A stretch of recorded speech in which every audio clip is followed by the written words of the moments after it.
Good morning बच्चों। आज Hindi grammar में हम अपना अगला निबंध पढ़ेंगे जिसका नाम है जीवन में खेल कूद का महत्व। ये निबंध आपकी किताब का निबंध है। तो सबसे पहले हम इसी निबंध को पढ़ेंगे कि इसमें क्या लिखा है और उसके बाद फिर इस निबंध को और गहराई से समझेंगे, जिससे कि इसके अलावा हम इसमें अपने विचारों को भी जोड़ सकें। तो देखिए, हर एक के जीवन में खेल कूद शामिल होता ही होता है। अब ये अलग बात है कि ये खेल कूद हमारे बचपन तक ही रह जाता है। उसके बाद हम सब लोग अपने काम में, अपने करियर को बनाने में इतना व्यस्त हो जाते हैं कि खेल कूद को भुला देते हैं।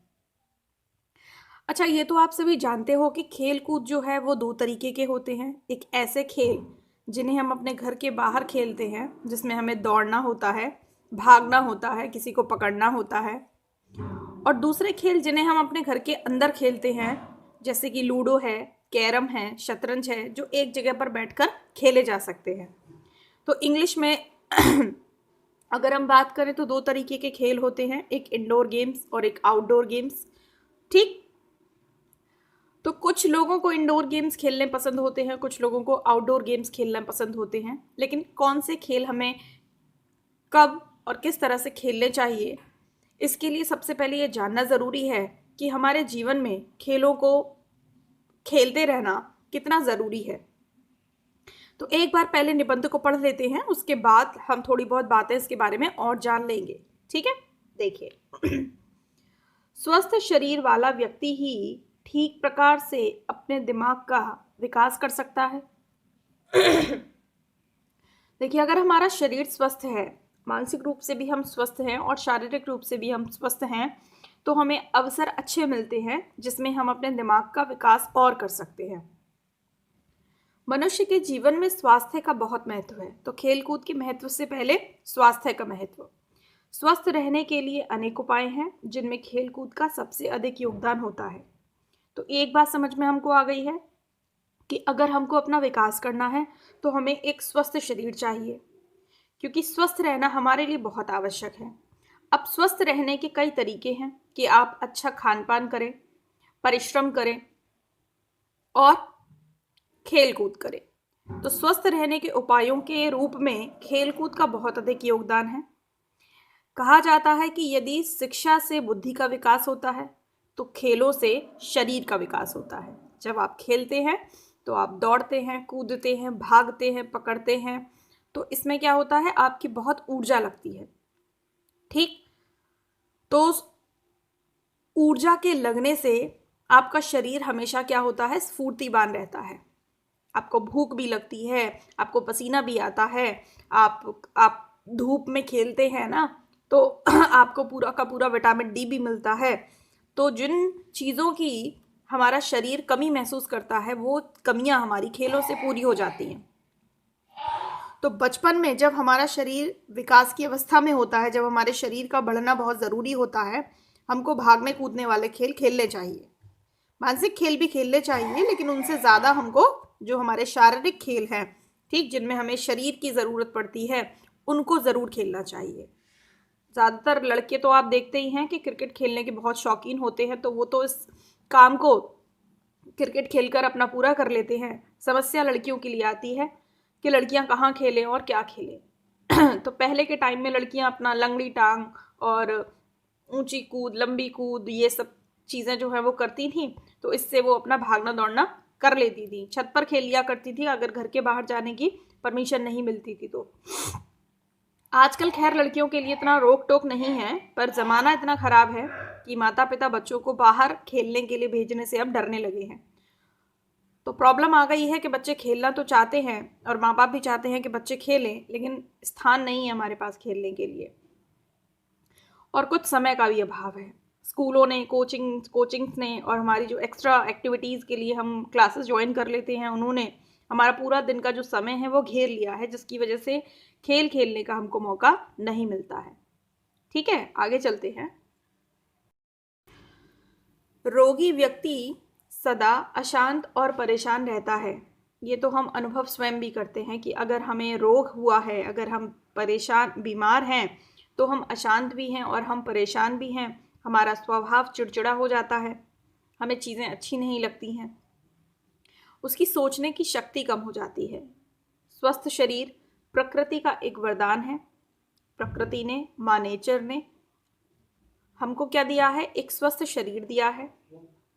जो व्यक्ति स्वस्थ रहता है वह हमेशा प्रसन्न रहता है। जो व्यक्ति स्वस्थ रहता है वह हमेशा प्रसन्न रहता है, और जो व्यक्ति बीमार रहता है वो हमेशा अशांत और परेशान रहता है। स्वस्थ रहने के लिए व्यक्ति या तो व्यायाम करता है या खेल खेलता है। तो बात केवल इतनी सी है कि हमें स्वस्थ रहना है, और स्वस्थ रहने के लिए हमें 2 या 3 काम करने हैं। पहला, हमें व्यायाम करना है, और व्यायाम हम खेलों से पूरा कर लेते हैं। और दूसरा, हमें अपना खान पान का उचित तरीके से ध्यान रखना होता है। खेलों के कुछ नाम हैं: kabaddi, hockey, football, cricket, kho kho आदि। खेलों से व्यायाम तो होता ही है, साथ ही साथ मनोरंजन भी होता है। यह स्वस्थ रहने का सबसे अच्छा साधन है। इस प्रकार स्वास्थ्य और खेलकूद का गहरा संबंध होता है। बहुत से विद्यार्थी खेलकूद में भाग लेते हैं, मनोरंजन भी करते हैं और अपने शरीर को स्वस्थ भी रखते हैं। प्राचीन काल में कुश्ती और कबड्डी जैसे कुछ ही खेल प्रचलित थे, लेकिन आज अनेक तरह के खेल प्रचलित हो चुके हैं। खेल कूद से अनेक लाभ हैं। इससे शरीर मजबूत बनता है, मनोरंजन होता है तथा स्वास्थ्य में बढ़ोतरी होती है। खेल खेलने से सहयोग, मेलजोल तथा अनुशासन की भावना का भी विकास होता है। देखिए, खेल के साथ व्यायाम तो जुड़ा ही है, जिससे हमारे शरीर का विकास होता है। इसके अलावा जब हम कोई खेल खेलते हैं तो मानसिक तौर से भी हम मजबूत होते हैं, क्योंकि खेल 2 टीम्स के बीच में होते हैं, 2 खिलाड़ियों के बीच में होते हैं। तो आपस में एक दूसरे के साथ तालमेल रखना, आपस में एक दूसरे के साथ सामंजस्य रखना, मेल जोल रखना, लड़ाई झगड़े से बचना, हार को हार की तरह, जीत को जीत की तरह लेना, ये सारी चीज़ें, अनुशासन में रहना, क्योंकि खेल एक समय पर ही शुरू होगा। खेल आपसे एक प्रकार की दिनचर्या की भी मांग करेगा, है ना, कि आप इतना ही खाना है आपको तो आप इतना ही खाएंगे, इतना सुबह सुबह जल्दी उठ के प्रैक्टिस करनी है तो आप वैसे ही करेंगे, इसी तरीके के कॉस्ट्यूम में रहना है तो आप वैसे ही रहेंगे। तो खेल आपको अनुशासित कर देता है, आपको कुछ सीमाओं में बांध देता है, तो आपको बंधे रहने की एक आदत विकसित होती है। तो खेल खेलने से हमारे अंदर सहयोग की, तालमेल की, मेलजोल की, सामंजस्य की, अनुशासन की भावना का भी विकास होता है, जो कि अगर हम खेल ना खेलें तो ये नहीं होगा। विश्व स्तर पर ओलंपिक खेल होते हैं, एशियाई खेल होते हैं और राष्ट्रमंडल खेल होते हैं। इनका भी आयोजन किया जाता है, जिससे कि जो खिलाड़ी हैं उनका मनोबल बना रहे। कोई खिलाड़ी ऐसा ना सोचे कि खेल खेलने से फ़ायदा क्या है, या मैं जीवन भर क्यों खेलूं, क्योंकि इन खेलों का प्रदर्शन मैं कहाँ कर पाऊंगा। तो आप खेलों का प्रदर्शन विश्व स्तर पर कर सकें, विश्व के मंच पर कर सकें, इसके लिए तमाम देश या बहुत सारे देश मिलकर बड़े बड़े स्तर पर खेलों का आयोजन करते हैं। तो आपने ओलंपिक खेल, एशियाई खेल, राष्ट्रमंडल खेलों का तो पूरा चैप्टर ही पढ़ा था हमने हिंदी में, उनके बारे में ज़रूर सुना होगा। वहाँ पर दुनिया भर के बहुत सारे खिलाड़ी आते हैं और उनके और हमारे बीच में एक प्रतियोगिता होती है, और उस प्रतियोगिता में हम पूरे अपने जोश के साथ पार्टिसिपेट करते हैं, भाग लेते हैं, और फिर हार जीत होती है। तो इससे हमारे देश का भी नाम होता है। अगर हम ट्रॉफ़ी लेकर आते हैं, अगर हम जीत कर आते हैं, तो हमारे अंदर उस टाइम पर जो खुशी होती है उसका तो कोई ठिकाना ही नहीं रहता है। तो ये चीज़ें हमको बहुत खुशियाँ भी देती हैं और हमें मजबूत बनाती हैं, वो तो अतिरिक्त है। तो सरकार को इस स्तर पर अनेक प्रयास करते रहने चाहिए, और सरकार करती भी है, जिनसे हमारे खिलाड़ी भी विश्व स्तर पर मुकाबला कर सके। वो बातें अलग हैं कि हमें मुकाबला कैसे करना है। मेन बात यह है कि खेलकूद हमारे जीवन में बहुत ही महत्व रखते हैं, क्योंकि खेलकूद हमारे स्वस्थ शरीर की एकमात्र कुंजी है। अगर हमको अपना शरीर स्वस्थ चाहिए तो हमको व्यायाम करना होगा। अब व्यायाम बच्चों होता है योग करना, है ना, या फिर जिम में जाकर पसीना निकालना।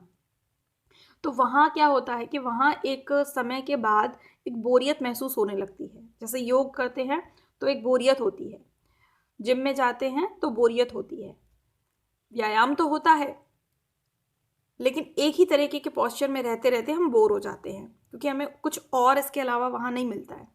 दूसरी तरफ अगर खेल है तो खेल में हम खूब हंसी मजाक करते हैं, ठीक, एक दूसरे के साथ थोड़ी बहुत छोटी मोटी लड़ाइयाँ भी करते हैं, तो मज़ा आता है उसमें।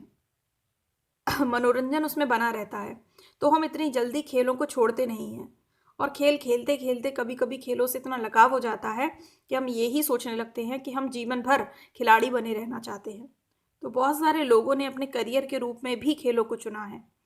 तो अब बात यह आती है कि जब कोई व्यक्ति करियर के रूप में खेलों को चुनता है तो उसका भविष्य वहाँ पर सिक्योर होना चाहिए, है ना। उसको ये लगना चाहिए कि भविष्य में जाकर अगर मैं खेल ही खेलूं, बाकी कुछ भी काम ना करूं, तो मेरा परिवार और मैं आर्थिक तंगी से नहीं गुजरूंगा, मतलब मुझे पैसे की कोई दिक्कत नहीं आएगी। तो ये सरकार का दायित्व बनता है, ये हमारे पूरे समाज का दायित्व बनता है कि हम खिलाड़ियों को भी पूरे सम्मान की नज़र से देखें। तो हमारा भी कर्तव्य है कि हम खेलों के प्रति समर्पित हों और उनमें भागीदारी भागीदारी करना या भागीदार करके अपना और अपने देश का नाम ऊंचा करें। तो ये सारी बातें सुनने के बाद अब हम बोल सकते हैं कि वास्तव में खेल हमारे जीवन में महत्वपूर्ण होते हैं। खेलों को सिखाना गुरुओं का काम होता है, जो स्वयं एक खिलाड़ी होते हैं। तो सबसे पहले खेलों की शुरुआत हो जाती है घर से, और घर के बाद खेलों की शुरुआत हो जाती है स्कूल से।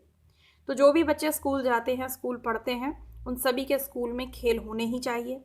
चाहे इंडोर गेम्स की बात करें, चाहे आउटडोर गेम्स की बात करें, अनुशासन के साथ खेलते रहना जीवन की दिनचर्या का एक अंग बन जाना चाहिए। आप 9 पीरियड या 8 पीरियड अपने स्कूल में पढ़ाई करने के लिए जाते हैं, तो उसमें से एक पीरियड आपको ऐसा ज़रूर मिलना चाहिए जिसमें आप अनुशासन के अंतर्गत, ऐसा बहुत सारे जगहों पर होता है कि बच्चे बच्चे छोड़ दिए जाते हैं मैदान में कि जाइए खेलिए, है ना। तो वहाँ फिर दिक्कत होती है कि वहाँ वो लड़ते झगड़ते हैं, गिरते हैं, कई बार चोटें भी आ जाती हैं।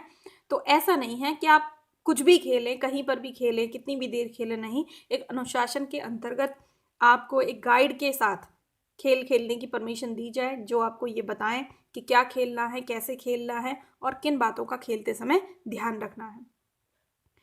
और वो खेलों की परंपरा स्कूलों में बनी रहनी चाहिए, और वहीं से हमें अच्छे अच्छे खिलाड़ी मिलेंगे जो जाकर हमारे देश का नाम ऊंचा करेंगे, और साथ में आने वाली पीढ़ियों के लिए, हमारे बच्चों के लिए ये बनाए रखेंगे कि खेल खेलना ज़रूरी है। खिलाड़ी बनने में कोई बुराई नहीं है। अगर आप एक अच्छी अर्निंग कर सकते हैं तो ज़रूर एक खिलाड़ी बनें। आजकल तो खेलों में बहुत पैसा है। आपने देखे हैं कि जो हमारे क्रिकेट के खिलाड़ी हैं, महेंद्र सिंह धोनी हैं, हमारे सचिन तेंदुलकर जी हैं, विराट कोहली जी हैं, और आजकल के नए क्रिकेटर हैं। मैं ज़्यादा क्रिकेट पसंद नहीं करती हूँ पर्सनली, तो मुझे उनके नाम इतने नहीं मालूम है। आप लोग देखते होंगे, आप लोगों को पता होगा कितना पैसा है उनके पास में। पैसे की कोई कमी नहीं है, ठीक। खिलाड़ी हैं, पूरे दिल से खेल रहे हैं तो पैसा भी मिल रहा है। इसके अलावा हमारे हॉकी के खिलाड़ी हैं, हमारे कबड्डी के खिलाड़ी हैं, हमारे फुटबॉल के खिलाड़ी हैं। हालांकि विश्व स्तर पर भारत का प्रदर्शन अभी बहुत अच्छा नहीं है खेलों में, लेकिन फिर भी धीरे धीरे हम अपना नाम बना रहे हैं। महिला खिलाड़ियों की बात करी जाए तो आप जानते ही होंगे, सानिया मिर्जा का नाम आपने सुना होगा, ठीक। साइना नेहवाल का नाम आपने सुना होगा, MC मैरी कॉम का नाम आपने सुना होगा, PV सिंधु का नाम आपने सुना होगा। तो ये सब हमारी महिला खिलाड़ी हैं जिन्होंने नए नए रिकॉर्ड कायम करके अपने आप को इस स्तर पर पहुंचाया है कि आज देश का बच्चा बच्चा उनका नाम जानता है। तो खेल किसी भी तरीके से बुरे नहीं हैं, खेलों को खेलना ज़रूरी है। तो अब आप सभी को समझ में आ गया होगा कि खेल ज़रूरी हैं। तो आप सभी इस काम में लग जाइए। अभी तो आपकी परीक्षाएं हैं, परीक्षाएं दे लीजिए, उसके बाद में रोज़ खेलिए। पापा मम्मी जिसके भी साथ, जिसका दोस्त आपका, जिसका भी आपको साथ मिले, आप उनके साथ खेलिए। आप घर के खेल भी खेल सकते हैं और आप बाहर के खेल भी खेल सकते हैं। जो आपको सुविधाजनक लगे, जो आपको सुरक्षित तरीके से उचित लगे, वो आप कीजिए, लेकिन खेलिए ज़रूर, ठीक है। इसी के साथ अब इस निबंध को हम यहाँ पर फिनिश करते हैं। निबंध आपके समझ में आ गया होगा। आप अपनी नोटबुक पर इसको लिख सकते हैं और आप एग्ज़ाम के लिए प्रिपेयर भी कर सकते हैं, ठीक है। अच्छा, अब हम क्या करते हैं, अब हम आपको कुछ खिलाड़ियों के चित्र दिखाते हैं। तो एक एक करके कुछ खिलाड़ियों के फ़ोटोज़ आपके सामने आएंगे। आपको पहचानना है कि वो कौन है, उनके नाम क्या हैं और वो किस खेल से जुड़े हुए हैं, और उनके नाम और उनका संबंधित खेल जो है वो आप मुझे कमेंट सेक्शन में लिख कर बताएंगे, ठीक है। तो अब मैं आपसे विदा लेती हूँ। आई होप आपको वीडियो पसंद आई होगी। Take care, see you.